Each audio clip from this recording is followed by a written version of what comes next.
हाथ सीता चिठिया जे लिखली दिहली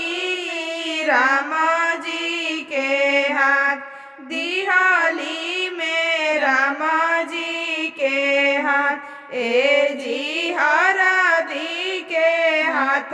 सीता चिठिया जे लिखली दिहली में राम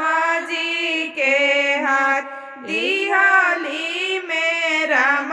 जी के हाथ ए जी मुसुकी मुसुकी राम जी चिठिया जे पढ़ल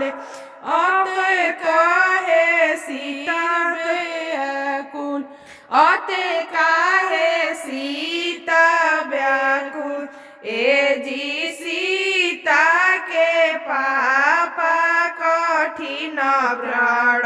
ठनले हो सीता के धनुष बनाए सीता के धनुष बनाए ए जी जंगल झार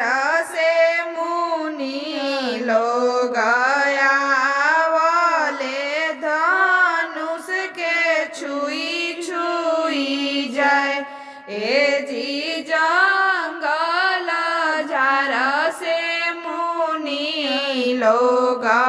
आवाल धनुष छुई छुई जाए ए जी अयोध्या नगरिया से अइले राजा रामचंद्र धनुष कैले तीन खंड धनुष कैले तीन खंड ए जी जय जय बोले जनकपुर के लोगवा हो सीता